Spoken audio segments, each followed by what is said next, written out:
여러분 안녕하십니까?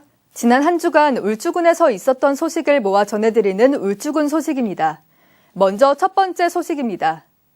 울주군이 2026년도 예산안을 올해보다 409억 원 줄어든 1조 1,870억 원을 편성해 군의회에 제출했습니다. 예산안은 행복울주, 복지도시, 관광일자리, 성장도시, 미래도시 등 5개 분야로 편성됐으며 울주군립병원 설립, 장애인복지관 건립, 명선도 해상보행교 설치 등 주요 사업이 포함됐습니다. 또 언양체육공원 조성, 소상공인 지원, 자연재해 위험지구 개선, 교통비 지원, 도시계획도로 개설 및 스마트 어촌관리 시스템 구축 등 생활기반과 미래성장 인프라 확충에 예산이 배정됐습니다. 울주군이 SRT 매거진이 주관하는 2025 SRT 어워드에서 대한민국 대표 최고 여행지로 선정됐습니다. 올해 어워드는 전국 46개 도시를 대상으로 독자 투표와 전문가 평가, 에디터 평점 등을 종합해 10곳을 선정했으며 지난 7월 유네스코 세계유산에 등재된 반구천의 암각화가 높은 평가를 받았습니다. 울주군은 SRT 매거진 4월호와 9월호를 통해 옹기축제, 세계산악영화제 등 다양한 축제와 명소를 소개해왔으며 12월호에서는 간절곶과 진화해수욕장 등 주요 관광지를 연말 특집으로 선보일 예정입니다. 울주군은 지난 14일 온양농협 경제사업소에서 2025년산 공공비축 미국 건조벼 첫 매입 행사를 가졌습니다.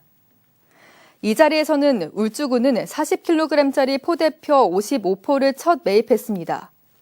올해 공공비축 미국 건조벼 매입 기간은 오는 27일까지며 매입 품종은 영진과 영호진미 등 2개 품종으로 매입 물량은 지난해보다 16,000여 포가 많은 57,532포를 매입할 예정입니다.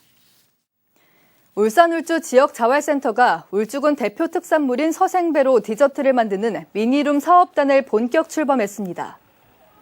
울산 울주 지역자활센터 미니룸 사업단은 울산의 대표 디저트 브랜드 울산샌드와 전수 창업 계약을 체결하고 대표 특산물인 서생배를 활용한 디저트 제품을 개발해 지역 농산물의 부가가치를 높이고 로컬푸드 소비 촉진에 기여할 예정입니다. 울주군은 올해 새로 추진하는 산후회복지원금 신청 편의를 위해 정부 24 온라인 신청 서비스를 운영한다고 밝혔습니다. 기존에는 지원금을 신청하려면 울주군 보건소 등을 방문해야 했지만 온라인 서비스 도입으로 정부 24에서 필요한 구비 서류만 첨부하면 간편하게 신청할 수 있습니다. 지원 대상은 부모 중 1명이 아이 출생일 한 달 전부터 울주군에 주소를 두고 거주한 가정으로 소득이나 자격 제한은 없습니다.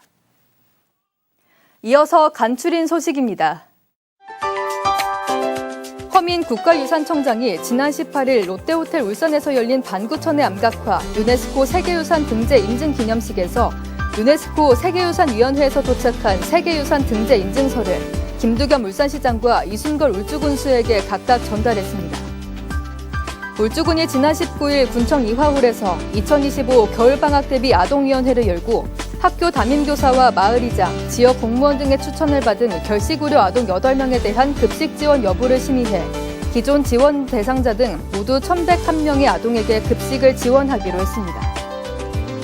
울주군 여성단체협의회가 지난 19일 서생면 사랑나눔센터에서 70여 명이 참여한 가운데 2025년 울주군 김장김치 나눔 행사를 개최했습니다. 매년 진행하는 울주군 김장김치 나눔 행사는 지역사회의 따뜻한 나눔 확산에 기여하고 물가 상승으로 인한 어려운 이웃의 경제적 부담을 덜어주기 위해 마련됐습니다. 지금까지 울주군 소식이었습니다. 고맙습니다.